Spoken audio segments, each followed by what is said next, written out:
할렐루야. 6월 18일 목요일 큐티 영상 시작하겠습니다. 오늘은 고린도전서 11장 17절에서 34절까지 내용입니다. 고린도전서 11장에는 두 가지 주제가 담겨져 있습니다. 첫 번째는 여자가 머리에 너울을 쓰는 문제, 어제 함께 살펴봤고요. 오늘은 고린도전서 11장 17절에서 34절의 내용은 성찬식에 대한 내용입니다. 성찬식에 대해서 어떤 문제가 있었을까요? 고린도 교회는 우리가 지금 현재 하고 있는 성찬식과는 좀 다르게 했습니다. 당시는 지금부터 2000년 전이니까 상황이 좀 다른 점이 있죠. 어떤 점이 제일 달랐을까요? 그 당시는 음식을 먹는 문제가 굉장히 삶의 큰 이슈였습니다. 그래서 성찬식을 할 때 예배 중에 또는 예배 후에 간단하게 빵과 포도주를 나누는 것이 아니라 그 성찬식 자체가 식사의 교제가 됐도록 했던 것입니다. 보통 그래서 우리는 그것을 애찬식이다 그렇게 이야기하는데, 고린도 교회는 성찬식을 할 때 그것이 일반적인 그런 식사와 더불어서, 그러니까 저녁이면 저녁, 점심이면 점심 이렇게 해서 같이 그것이 식사가 될 수 있도록 이렇게 한 것입니다. 오늘날 많은 그런 교회들이 교회에서 예배를 드리고 식사를 하지 않습니까? 그냥 식사의 교제 이렇게 하는데, 그런 시간 자체를 성찬식과 더불어서 같이 했던 것입니다. 그러니까 성찬의 시간이 바로 교회에서 하는 식사의 시간, 즉 애찬의 그런 시간이 되었던 것입니다. 오늘날은 뭐 그렇게 해도 큰 그런 의미가 없는데, 예전에는 끼니를 해결하기 어려운 그런 시절이니까 교회 와서 성찬식을 갖고 그 성찬식을 통해서 끼니, 한 끼를 해결한다는 것이 너무너무나 큰 의미가 있었던 것입니다. 그런데 고린도 교회는 일반적으로 부유한 그런 교회라 그랬죠. 부유한 교회라 그래서 모든 사람이 다 부유한 것은 아니지 않습니까? 그래서 고린도 교회는 부유한 사람들이 많이 있었는데, 이 식사의 교제를 할 때 어떻게 했냐면 자기가 집에서 음식을 가져온 것입니다. 우리는 보통 교회에서 준비를 하기도 하는데 식사를 가져와서 그 식사를 같이 모아서 거기서 성찬식을 가졌던 것입니다. 그런데 이 성찬식을 하다 보니까 부유한 사람들은 시간의 여유가 많이 있어가지고 음식을 많이 준비하고 일찍 온 것입니다. 그리고 가난한 사람들은 음식을 적게 준비하고 늦게 오게 된 것입니다. 뭐 늦게 오는 게 그냥 시간을 잘 못 지켜서 늦게 오는 것이 아니라 해야 할 일들이 너무 많았던 것이죠. 직장에서 또 자기 하는 그런 그 사업에서 해야 할 일들이 많아서 그것을 다 끝내고 오니까 그 예배 시간에 늦거나 성찬 시간에 늦게 오게 되는 것입니다. 그런데 부자들이 음식을 많이 가지고 와서 먼저 시작하고 그것을 먹을 때 많이 먹은 것입니다. 성찬식은 빵과 포도주가 있는 것인데 포도주를 많이 먹어서 취하는 사람까지 있었던 것입니다. 그런데 가난한 사람들 중에서는 늦게 와서 먹을 것이 없고 또 자기가 가져온 음식이 너무 적어서 그 성찬식을 하는 그런 가운데, 야, 참 내가 가난해서 부끄럽다 이런 느낌을 갖게 한 것입니다. 그러니까 이 성찬식의 문제가 나오자마자 사도 바울은 야단을 치는 것입니다. 17절, 다음에 지시하려는 일에 대해서는 나는 여러분을 칭찬할 수 없습니다. 그렇게 하는 거죠. 뭐가 문제입니까? 18절, 첫 번째, 여러분이 모일 때에 분열이 있다. 벌써 분열이 있는 문제는 나왔죠. 그런데 20절에 보니까, 그렇지만 여러분이 분열되어 있으니 여러분이 한 자리에 모여서 먹어도 그것은 주님의 만찬을 먹는 것이 아닙니다. 21절, 먹을 때 사람마다 제가끔 자기 저녁을 먼저 먹으므로 어떤 사람은 배가 고프고 어떤 사람은 술에 취합니다. 부자들이 먼저 와서 저녁 예배를 드릴 때 부자들은 시간이 많으니까 뭐 문제가 없는 거예요. 음식도 많이 가져오고 먼저 먹고 포도주가 있으니까 그것을 많이 먹어서 취할 정도로 먹었는데, 늦게 오는 사람은 그것을 뭐 먹지 못한 거예요. 그 다음 절에 나오지 않습니까? 그렇지 않으면 여러분이 하나님의 교회를 멸시하고 가난한 사람들을 부끄럽게 하려는 것입니까? 음식을 집에서 먹으면 괜찮은데 많이 갖고 와서 자기가 먼저 그냥 먹어가지고 그 교제가 안 되게 만들고 가난한 사람을 부끄럽게 하는 거, 정말 그럴 수 없다는 것이지요. 그러면 어떻게 해야 됩니까? 마지막 부분에 해결책이 나와 있죠. 첫 번째는 기다리라는 것입니다. 단삼을 잘 기다리고 그리고 다 같이 교제를 해야 된다. 만약에 부자들은 시간이 많이 남아가지고 먼저 왔는데 자기가 만약에 배고프다. 그런 사람은 집에서 좀 먹고 와서 집에서 식사는 끼니는 해결을 하고 어느 정도 해결을 하고 교회 와서는 교제에 집중을 하라는 것입니다. 그래서 그 시간에 주님 안에서 하나가 되고 주님의 은혜를 나눠야 된다 하는 것이죠. 이 성찬식의 문제를 이야기했으니까 23절부터는 성찬식에 대한 그런 계시를 함께 나눕니다. 23절 내가 여러분에게 전해준 것은 주님으로부터 전해받은 것입니다. 사도 바울은 자기가 사도라는 그런 사실을 많이 강조하죠. 근데 오늘 말씀에서는 내가 정확히 주님으로부터 직접 계시를 받아서 여러분에게 전해주는 것입니다. 그렇게 이야기를 하는 것이죠. 곧 주 예수께서 자시던 밤에 빵을 들어서 감사를 드린 후 다음에 떼시고 말씀하셨습니다. 이것은 너희를 위하여는 내 몸이다. 이것을 행하여 나를 기념하라. 그래서 빵을 나누시고 그 다음에 25절부터는 포도주를 나누는 그런 내용을 그렇게 가르쳐주고 있습니다. 주님께서 직접 사도 바울에게 계시를 주어서 성찬식에 대한 그런 그 내용은 내가 계시로 받았다. 그렇게 이야기를 해주는 것이지요. 성찬식을 볼 때는 이 세 가지 동사에 주목을 해야 됩니다. 영어로 보면은 take, give thanks, break 라는 세 개의 그런 동사를 주목해 봐야 되죠. 주님께서 빵을 드시고 감사를 드린 후에 떼어서 제자들에게 나누어 주셨다. 이렇게 세 가지 동사, 세 가지 동작으로 연결되어서 진행이 되고 있습니다. 이것이 왜 중요하냐면 오병이어의 사건, 요한복음 5장에서 오병이어의 그런 사건이 나오는데 오병이어 때도 똑같이 합니다. 빵을 드시고 도시락을 가져왔을 때 그 소년의 도시락을 빵을 드시고 축사하시고 그리고 떼어서 제자들에게 나누어 주었다. 그렇게 나오고 있는 것입니다. 그래서 오병이어의 그런 기적이 이 성찬과 동일하게 연결되어 있다는 것을 똑같이 동사를 통해서 보여주고 있는 것이죠. 그래서 어떤 것을 드시고 하나님께 감사를 드려서 축사를 하시고 그리고 나서 떼어줄 때 거기에 역사가 일어난다는 것입니다. 그것은 주님의 몸을 주는 것이요. 주님의 몸을 통해서 우리에게 생명을 주시고 영생을 주시는 하나님의 은혜입니다. 그래서 이것을 우리가 잘 받아야겠죠. 사실 성찬에 대해서는 교단이 나누어질 정도로 의견이 분분합니다. 그래서 여러분이 성찬에 대해서는 늘 어떤 그런 신학적인 이론이 있는지 여러분이 늘 기억을 해야 되죠.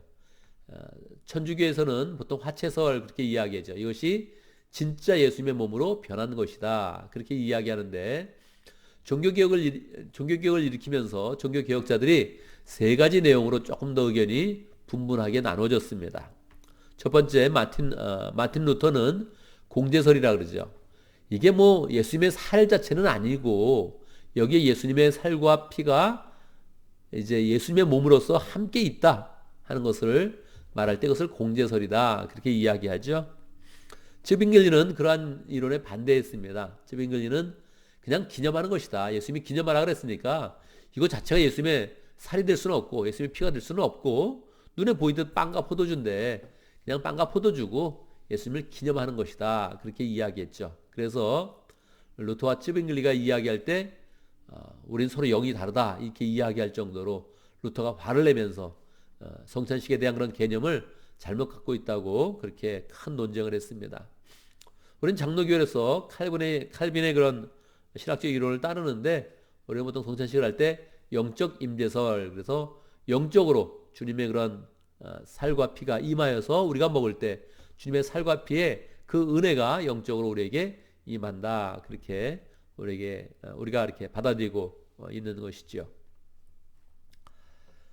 성찬식에 대해서는 특별히 사도 바울은 이미 고린도 교회가 하나님의 그런 거룩한 성찬식에 참여하면서 주님과 연결되는 주님의 교회와 하나 되는 그런 큰 의미를 가지고 있는데 그것을 잘못했을 때 엄히 다스리기 위해서 엄히 경계하기 위해서 27절에서 이렇게 이야기하는 것입니다.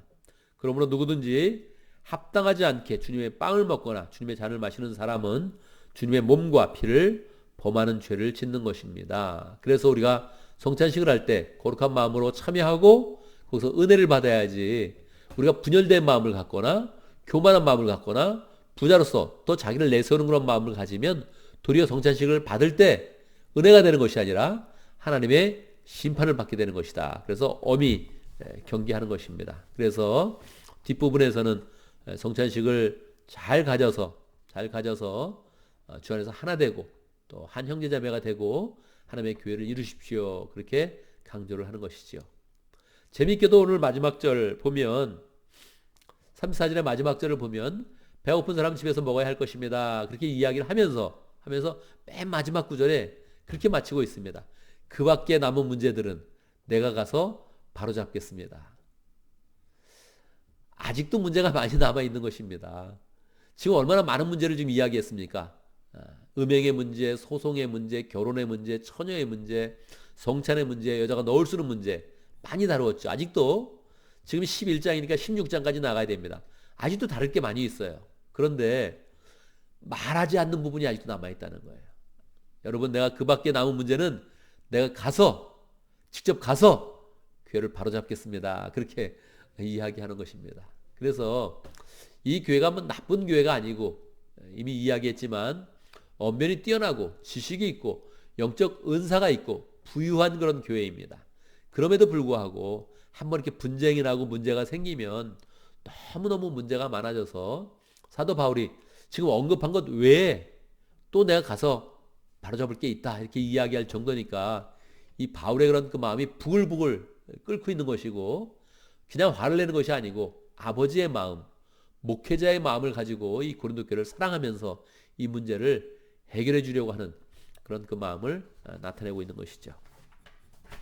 오늘은 성찬식에 대한 그런 문제여서 우리가 이 말씀을 보면서 성찬식을 바로 가져야겠구나 하는 그런 문제를 생각을 해야 되고, 특별히 이 고린도 교회가 성찬식을 그냥 예배 중에 조그만 빵, 조그만 포도주를 먹는 것이 아니라 애찬으로서 완전히 식사를 했구나 하는 것들을 우리가 잘 생각을 해 둬야 됩니다. 그래서 우리가 교회에서 식사를 할 때, 우리가 식사의 교제를 나눌 때 성찬식에 참여하는 것처럼 우리가 그 마음으로 교회 그런 식사의 교제에 참여하겠구나 하는 그런 생각들을 해보면 좋겠습니다.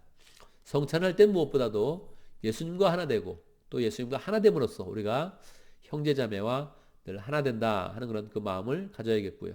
성찬식을 통해서 내가 나를 내세우는 것이 아니라 서로를 세워주고 또 교회에서 사랑으로 하나 되는 그런 교회를 잘 세워야겠다 이런 마음을 가져야겠습니다. 오늘도 말씀을 보면서 우리가 함께 기도합니다. 우리가 주님의 몸된 교회 하나 된 그런 백성으로서 한 마음으로서 서로 지체가 되어서 서로를 세워주는 그런 삶을 잘 살아갈 수 있도록 함께 기도하고, 우리가 늘 미국을 위해서 기도했는데 오늘은 조국을 위해서 기도하면 좋겠습니다. 남북한의 그런 모든 그런 관계가 평화롭게 잘 좋은 관계로 진행될 수 있도록, 결국에서는 평화 통일이 잘 이루어질 수 있도록 남한의 그런 삶들 더 영적으로 신실하게 인도해 주시고 북한의 그런 동포들 불쌍히 여겨 주시도록 우리 교회 부흥을 위해서 꾸준하게 기도합니다. 목장을 통해서 새로운 영혼이 잘 연결될 수 있도록 우리가 늘 교회를 통해서 은혜로운 신앙생활하고 주님의 사랑과 은혜를 공급받을 수 있도록 함께 기도합니다. 제가 먼저 기도하고 여러분은 함께 또 같이 기도하는 시간을 갖도록 하겠습니다. 함께 기도합니다. 주님의 은혜를 감사합니다. 주님의 살과 피를 내어주실 정도로 우리를 사랑하여 주셔서 주의 은혜를 공급하시고 사랑을 공급하시는 그런 가운데 하나님의 교회를 다 한 몸 되게 하시고 한 지체로서 연결시켜 주시니 감사합니다. 우리가 주님의 큰 은혜를 받았는데 하나님, 교회에서 늘 형제자매를 볼 때마다 한 몸 된 그런 지체로서 잘 받게 하시고 사랑하게 하시고 서로 세워가는 복된 삶을 살 수 있도록 인도하여 주시옵소서. 우리 조국을 불쌍히 여겨주시고 은혜를 베풀어 주셨기를 간절히 바라고는 합나이다. 남북으로 나눠져 있습니다. 하나님, 남한과 북한 모두 은혜를 베풀어 주시옵소서. 남한을 더욱더 영적으로 풍성케 하시고 영적으로 성장하게 하시고 은혜롭게 하시고 풍성한 마음을 가져서 그 하나님의 은혜들을 다 또 북한 동포들에게 잘 나눌 수 있도록 인도하여 주시옵소서. 사랑을 나누게 하시고 양식을 나누게 하시고 무엇보다도 음식을 나누는 그런 마음을 잘 가질 수 있도록 역사하여 주시옵소서. 특별히 그 음식과 더불어서 하나님의 복음을 잘 나누어서 북한 동포들이 마음을 열고 하나님의 복음을 받아들일 수 있도록 축복하여 주옵소서.